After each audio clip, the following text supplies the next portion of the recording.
Hey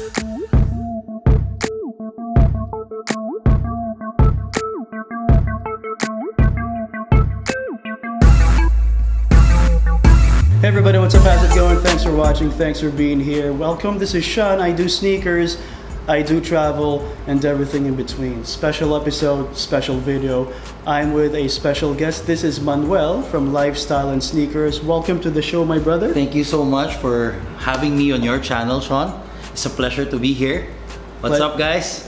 Pleasure is mine. All right, so today we're going to talk about the 90s. We're going to talk about the past. We're going to talk about old sneakers. And it figures because we're kind of old heads. We're old, but we're not that old. But what we have in common is an appreciation for let me sneakers. correct you on that. Sorry to interrupt you. We're not old, we're matured. Mature, okay. Like fan one, baby.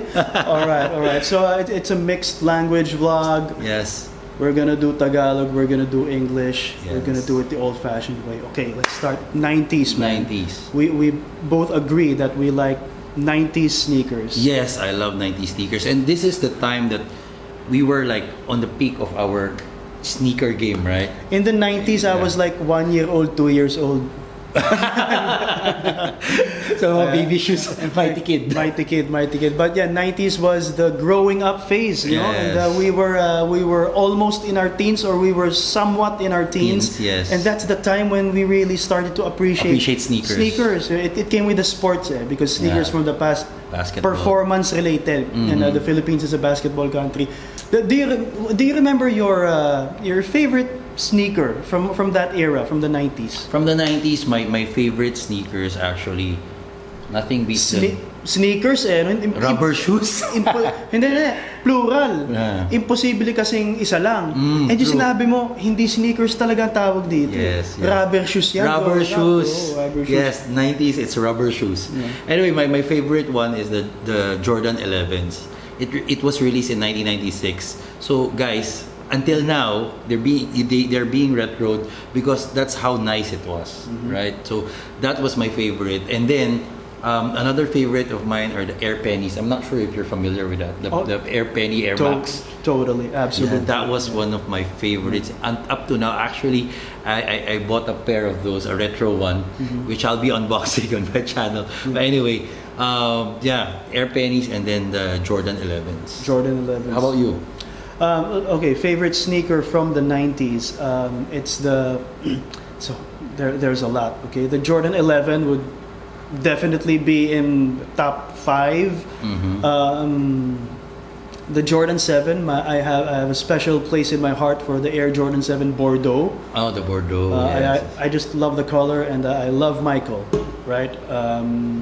And the Jordan 7 was the first Air Jordan sneaker to not carry the Nike Air logo anywhere in the sneaker. Yes. And to me, that was like, hey, no swoosh. no swoosh, no Nike, no Air, just the Jumpman, and he wore it in the Olympics. So that to me was the breakout sneaker for Michael, at least to me. And I said, hey, I'm loving where this is going. I was young at the time, and look where Jordan is today, right? Yes. Billion-dollar business. Totally. That was a time, Manuel, when sneakers were endorsed by athletes and athletes only. Yes. Maybe there were endorsements from artists or whoever, But it's not that popular. yeah, right? nobody bought those sneakers if ever there were sneakers. There were the Gucci's and the Yes. old. But when you say sneakers, it's athletic performance Yes, sneakers, rubber right? shoes. Favorite athlete. So aside from Jordan, favorite athlete who had a sneaker. During that time, Andre Agassi. I had the Andre Agassi sneakers for tennis. That one and Bo Jackson. Okay. You remember Bo Jackson, the course. athlete he's in Dual major sport league. athlete. Yeah, dual sport, football and baseball, right? MLB and NFL, yes, totally. Some of my favorite athletes, of course, Agassi would be there. I had the Air Tech Challenge too. Hot lava, love that. And let's go local, PBA. I love Patrimonios, KP, Futuro sneakers. KP. Totally love that. I like their commercial, right? When they were wearing barongs. black pants and then skating. Bago shoes. And that's grupo yun eh. Mon Fernandez, Jaworski, nandun sila lahat yes. So you had Patrimonio. And those had individual posters pa. And then collectible. Yes. I remember Ramon Fernandez's KP poster. Naka-elegant shot. Man, I'm taken back nostalgic. to the day. What a trip.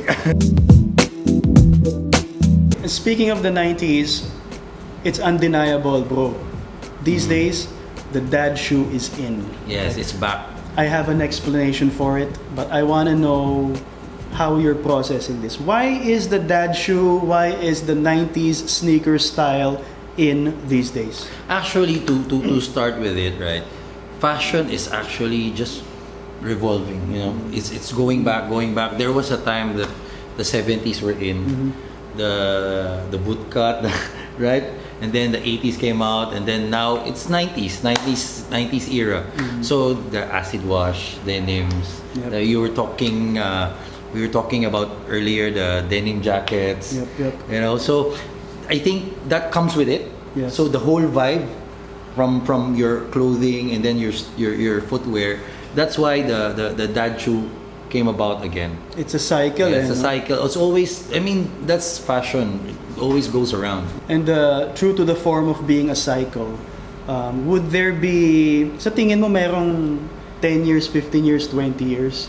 Parang ganun eh, no? Parang it seems like 20 years, ayan, babalik na to. Yes. Parang ganun eh, no? Yeah, it's like that. Yeah, it's not really the formula, pero more or less, no? 20 years. Yes. Like, yes.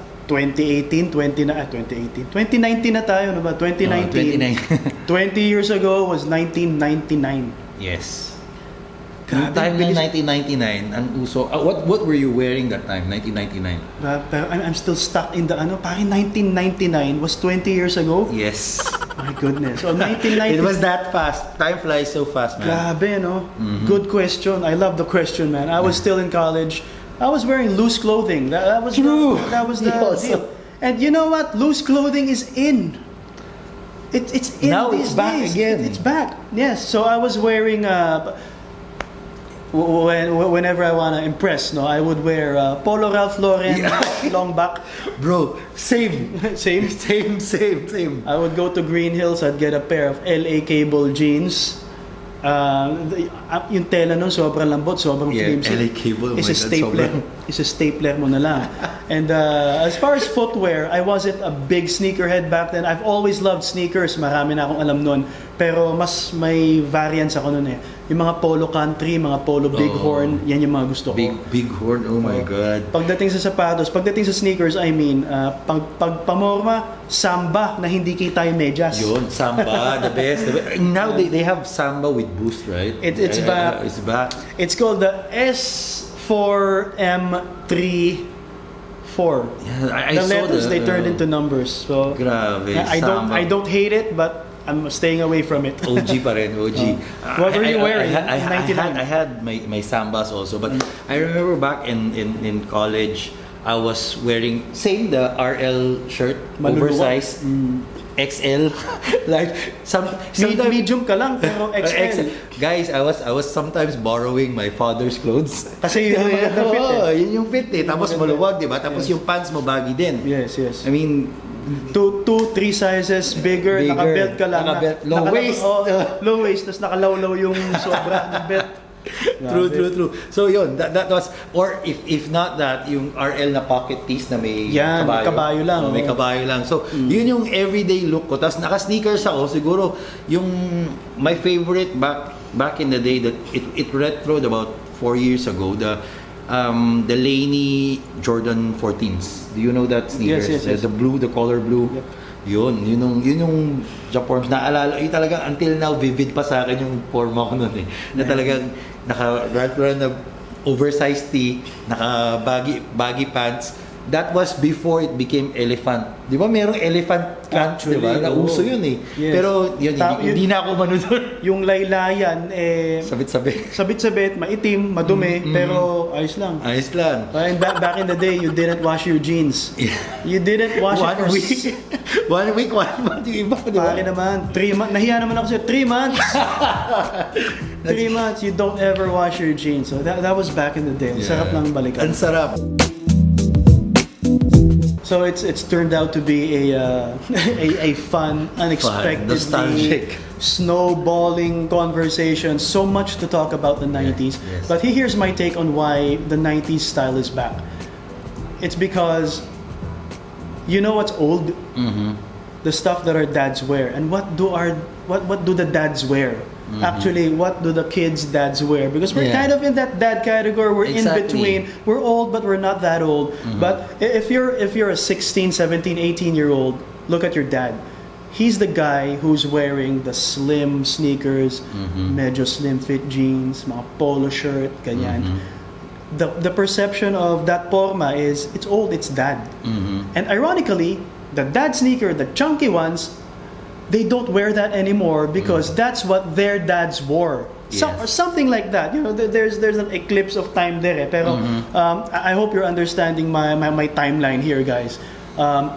It's precisely why the dad shoe is old, but it feels new, it's fresh in the eyes of the consumer, who is largely, the people who buy sneakers, largely millennials and young people. Kaya malakas ang retro sneakers.